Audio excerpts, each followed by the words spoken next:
AP రాష్ట్రంలో ఒకవైపు వెంకన్న ప్రతిష్టని కుదిపేస్తూ ఇంకో పక్కేమో ఇటు కల్తీ పాలతో ప్రాణాలతో చెలగాటం.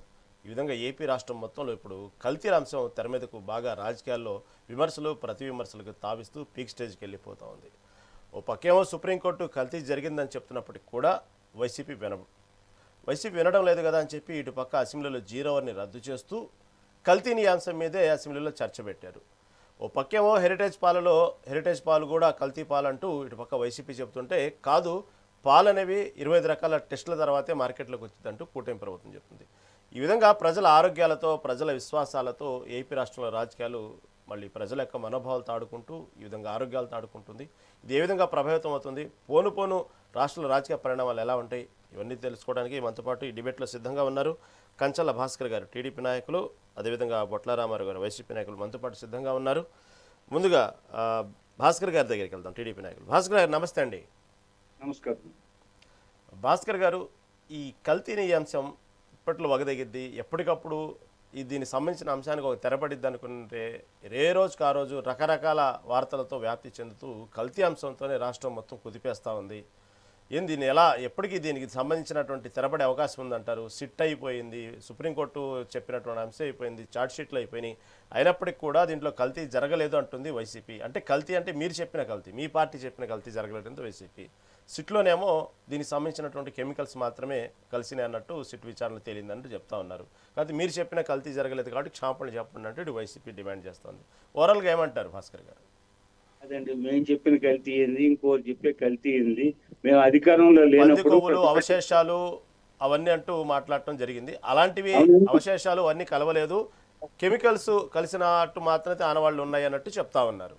ఆ తర్వాత మళ్ళీ బాత్రూమ్ కెమికల్స్ అన్నారు. ఏంది దీంట్లో ఏది నిజం, ఏది అబద్ధం? రహీం గారు, మేము అప్పుడు ప్రతిపక్షంలో ఉన్నాం. సరే, మేము ప్రజల్లో తిరిగేటప్పుడు చాలా ఫిర్యాదులు వచ్చాయి. తిరుపతి లడ్డూకి సంబంధించి రకరకాలుగా ఫిర్యాదులు వచ్చాయి. సరే, చాలా మంది ప్రజల్లో ఇందులో జంతువులు కలిపినట్టున్నారు, అదేవిధంగా ఏదో పామాయిల్ కలిపినట్టున్నారు, లేకపోతే ఏంటి ఇదంతా బూజు పట్టడం ఏంటి, పాసిపోవడం ఏంటి, దుర్వాసన రావడం ఏంటి, ఇలా రకరకాలుగా ఆరోపణలు వెల్లువెత్తాయి. ఈ నేపథ్యంలో జనసేనాని కానీ, పోతే చంద్రబాబు నాయుడు గారు కానీ, లోకేష్ బాబు యోగళం పాదయాత్ర సందర్భంగా కానీ, బీజేపీ నాయకులు పర్యటనలో కానీ వెల్లువెత్తిన ఈ ఆరోపణలను దృష్టిలో ఉంచుకొని మేము అధికారంలోకి వస్తే పోతే తప్పకుండా దీని మీద విచారణ చేస్తామని చెప్పారు. సరే, మొదట్లో భాస్కర్ గారు, మీరు అధికారంలో రాకముందే దీంట్లో కొవ్వులు కలిసినట్టు, ఏదో రకరకాల అవశేషాలు కలిసినట్టు మీ దృష్టికి వచ్చిందంటారా? అంటే అప్పుడు ఏంటంటే ఎముకల నుంచి కూడా ఆయిల్ తీస్తారంట కదా, ఎముకల నుంచి. ఓకే. అంటే గొడ్లు, అంటే పశువులు కావచ్చు, పంది ఎముకలు కావచ్చు, జంతువుల ఎముకలు. ఓకే.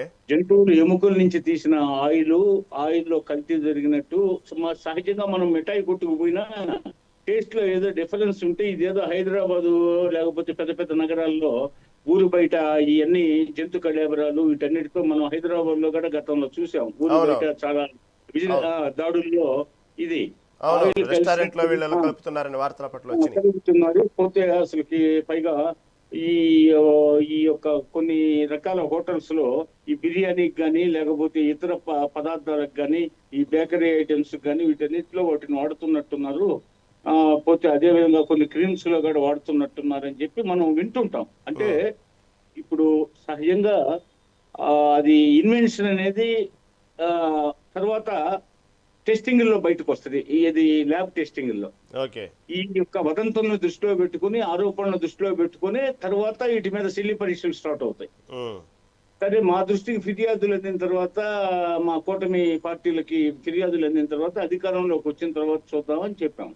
అధికారంలోకి వచ్చిన తర్వాత దీని మీద ల్యాబ్ రిపోర్ట్స్ అవి తెప్పించుకోవడం జరిగింది. ఆ తర్వాత వాటిని వీళ్ళు జంతు కొవ్వు కలవలేదే, మీరు జంతు కొవ్వు ఎముకలు వాటి నుంచి తీసిన ఆయిల్ ఇవన్నీ చెప్పారే అన్నారు. సరే, సుప్రీంకోర్టు అత్యున్నత న్యాయస్థానం డైరెక్షన్ తో సిట్ ఏర్పాటైంది సిబిఐ ఆధ్వర్యంలో. సరే, వాళ్ళు ఏం చేశారు, కల్తీ జరిగింది, 100% కల్తీ జరిగింది అని చెప్పి ఏమేమి కల్తీలో ఏ పదార్థాలు వాడారని చెప్పి స్పష్టంగా చెప్పారు. సరే, ఇంకా ఇవన్నీ పెట్టుకుంటే మనకి సమయాభావం. సరే ఈ యాసిడ్స్ కానీ లేకపోతే ఈ టాయిలెట్ సామాగ్రి కానీ ఇతరత్ర ఇవన్నీ కలిసినాయి అని చెప్పారు. సరే పోతే జంతువుల అవశేషాలు కూడా మేము చూసాము. 10% లోపు అయితే అది డిటెక్షన్ కి అందకుండా ఇప్పుడున్న మనకి టెక్నికల్ ఇది పరికరాల దృష్ట్యా 10% లోపు అయితే మనకి అందదు. మొత్తం మీద జంతువుల ఇది అవశేషాలు కలిసిన ఉన్నాయని చెప్పి వాళ్ళు కూడా సిట్లో పేర్కోవడం జరిగింది. అయితే స్పష్టంగా చెప్పలేదే. కల్తీ ఇప్పుడు నెయ్యి అండి, నెయ్యితో తయారు చేయాల్సిన లడ్డు అండి అది. నెయ్యితో శనగపప్పుతో జీడిపప్పు ఇవన్నీ వేసి చేసే లడ్డు అది. ఎండు ద్రాక్ష ఇలాంటివన్నీ వేసేది. ఇప్పుడు జంతువులు కొవ్వు కాకపోతే ఇంకొక కొవ్వు అండి, అది కాకపోతే ఇంకో అసలుకి నెయ్యి అనేది వాడలేదు. పాలు లేవు, ఇక్కడ గేదె పాలు లేవు, ఆవు పాలు లేవు, వెన్న లేదు, నెయ్యి లేదు. ఏ నెయ్యి లేకుండా వీళ్ళకి నోబెల్ ప్రైజ్ ఇవ్వచ్చండి రహీం గారు. ఎందుకంటే ఇది కొత్త డిస్కవరీ.